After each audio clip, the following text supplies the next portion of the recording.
आज की जो यह प्रेस वार्ता बुलाई गई है,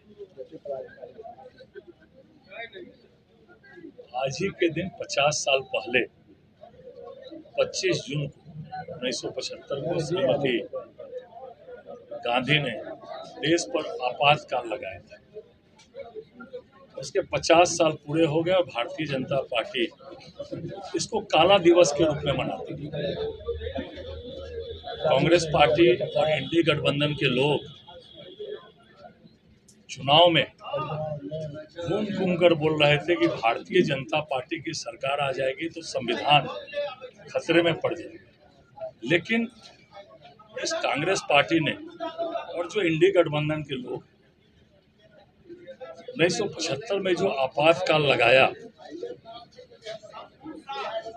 और सत्ता बरकरार रखने के लिए 25 जून को के मध्य रात्रि को भारत सरकार ने बिना मंत्रिपरिषद के, कोई भी अगर कानून नियम बनता है तो मंत्रिपरिषद की उसमें जो है ली जाती है, बिना मंत्रिपरिषद का अनुमोदन के रात्रि में राष्ट्रपति से दस्तखत कराकर पूरे देश में आपातकाल लगा दिया। और जिस तरह उन्होंने संविधान की हत्या की, और कांग्रेस पार्टी अभी भी उसी मानसिकता से, चाहे वह इंडी गठबंधन के लोग हों, उसी मानसिकता से अभी भी काम कर रहे हैं। और जब आपातकाल लगा था 1975 में इस देश में, पूरे दिल्ली में जितने भी प्रेस मीडिया के लोग थे उनकी लाइन काट दी गई। लाइन इसलिए काट दी गई कि दूसरे दिन अखबारों में नहीं समाचार आवे। और जिस तरह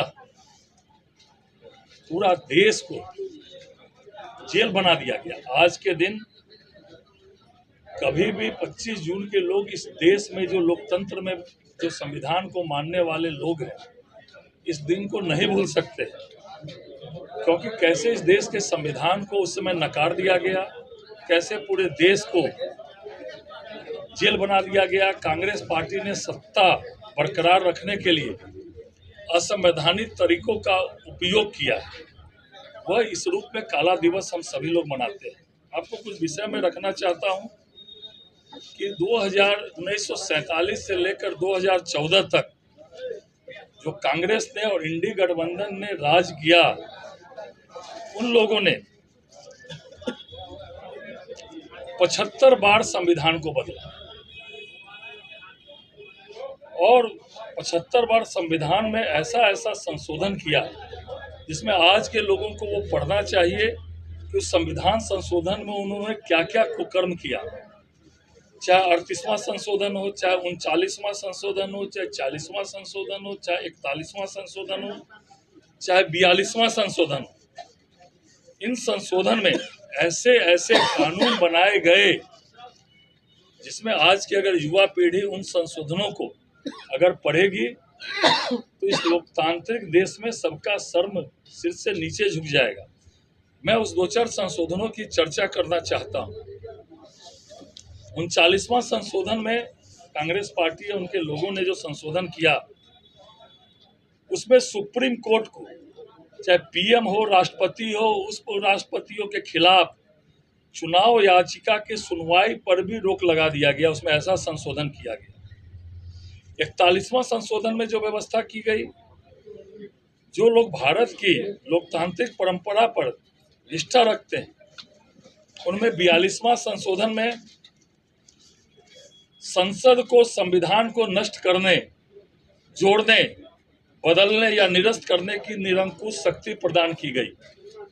संसद या राज्य विधानमंडलों में कोरम की आवश्यकता समाप्त कर दी गई। एक अकेला सांसद भी संसद में कानून बना सकता है, ऐसी व्यवस्था कांग्रेस पार्टी और उनके लोगों ने की गई, जो आज संविधान की दुहाई दे रहे हैं।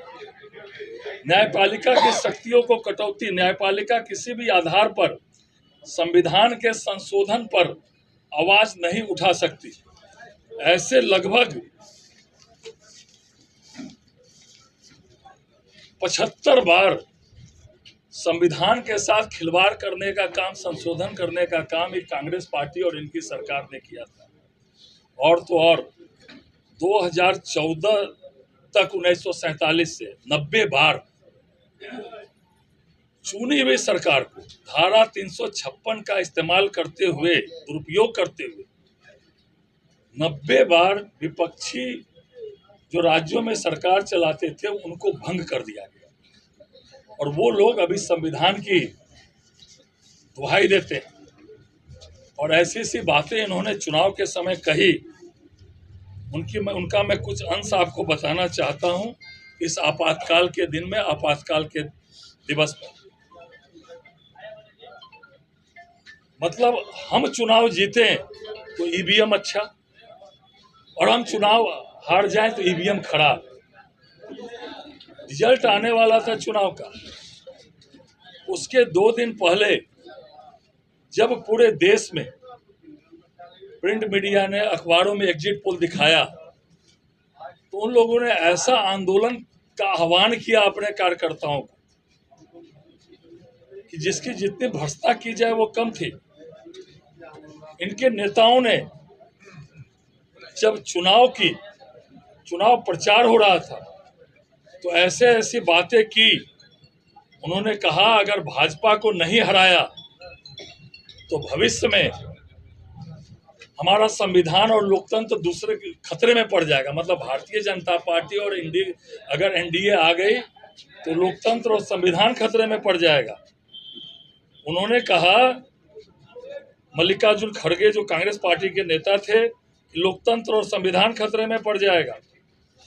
अखिलेश यादव जी ने कहा कि ये आरक्षण भी खत्म कर देंगे और आपका वोट देने का अधिकार भी खत्म हो जाएगा। नरेंद्र मोदी अगर केंद्र में सत्ता में आते हैं तो भविष्य में कोई संविधान नहीं होगा, कोई चुनाव नहीं होगा और संघीय ढांचे के अस्तित्व समाप्त हो जाएगा। ये ममता बनर्जी जी बोल रही थी। तो आरक्षण को नष्ट कर दिया जाएगा। ऐसा कुप्रचार जिन्होंने 1947 से लेकर और 2014 तक संविधान को मौखौल बनाया, ऐसे संविधान का संशोधन किया। गृह मंत्री जी के लिए एक डिफेक्ट वीडियो उन्होंने जारी किया, जो गृह मंत्री जिस वीडियो में बोल रहे हैं कि भाजपा SC ST OBC आरक्षण को खत्म कर देगी। यह चुनाव 2024 का चुनाव इस देश का चुनाव आखिरी चुनाव होगा। उन्होंने मतदाताओं को, महिलाओं को गुमराह करने के लिए बोला कि 1 लाख रुपया अगर हम सरकार में आएंगे तो 1 लाख रुपया देंगे। ऐसे भ्रामक वादे जो है इन लोगों ने किए। और जब इन्होंने तो ऐसा काम किया 1991 में, जब आदरणीय राजीव गांधी की हत्या हो गई थी, उसकी हम निंदा करते हैं। लेकिन चुनावी लाभ लेने के लिए 3 सप्ताह तक चुनाव आयोग को कहकर 3 सप्ताह तक चुनाव स्थगित, देश का आम चुनाव स्थगित करा दिया गया। और डायरेक्ट लाइव दिखाकर, वीडियो दिखाकर, अखबारों में न्यूज छपवाकर और उसका चुनावी लाभ लेने का काम इन लोगों ने किया। 3 हफ्ता तक आम चुनाव को स्थगित कराया गया। सरकार द्वारा अल्पसंख्यक तुष्टीकरण की पराकाष्ठा की गई। इनके समय में सरकार द्वारा वित्त पोषित होने के बावजूद अल्पसंख्यक संस्थानों जैसे AMU, JMI में SC ST OBC आरक्षण को इन्होंने हटाया। महिलाओं के अधिकार को कायम रखने के लिए मुस्लिम कट्टरपंथी, जो आप जानते हैं कि साबानों का जो मामला था उसमें किस तरह इन लोगों ने संविधान में संशोधन किया। इसीलिए आज जो एक काला दिवस भारतीय जनता पार्टी पूरे देश में मना रही है, और जो भ्रामक बातें कांग्रेस सरकार या इंडी गठबंधन ने मिलकर जो इसमें भ्रामकता फैलाई, और हम अगर सरकार में आएंगे तो सब कुछ ठीक रहेगा, संविधान, और भारतीय जनता पार्टी और NDA सरकार में आएगी तो किस तरह इन लोगों ने संविधान को तार-तार किया, कैसे इन लोगों ने संविधान का मखौल उड़ाया, कैसे जब तक ये लोग सत्ता में रहे 90 बार चुनी हुई संवैधानिक सरकारों को भंग किया। और जब से NDA की सरकार आई, चुनाव के समय चाहे EVM पर इन लोगों ने आरोप लगाया हो, चाहे चुनाव आयोग पर, चुनाव आयोग पार्टी बनकर काम कर रही है, ऐसे बातों का इन लोगों ने उल्लेख किया। जो संवैधानिक संस्था हो, ED हो, CBI हो, आर्थिक अनुसंधान हो, इन लोगों ने कहा कि ये NDA की संस्था है, भारतीय जनता पार्टी की संस्था है। और जिस तरह कांग्रेस ने, इंडी गठबंधन ने 1947 से लेकर 2014 तक जो संविधान का मौका उड़ाया, इसको आज पर्दाफाश करने के लिए भारतीय जनता पार्टी पूरे देश में काला दिवस मना रही है। और यह दिन एक काला दिवस के रूप में, जिस तरह पूरे देश में, चाहे वो अटल बिहारी वाजपेयी हो, चाहे उस समय जेपी ने आंदोलन किया, आज पूरे देश में काला दिवस मना रही है। और लगातार 50 सालों से भारतीय जनता पार्टी इसको काला दिवस के रूप में मना। निश्चित रूप से विपक्ष को तो, सबसे पहले विपक्ष को तो, जो स्वतंत्र विपक्ष है, विपक्ष को अपनी बात उठाने का अधिकार है, लेकिन ऐसा कोई जबरदस्ती जो है, आप हो हल्ला करिएगा, काम बाधित करिएगा, देश का समय बर्बाद करिएगा, ये तो सही नहीं है ना। ठीक है, चलिए, नमस्कार।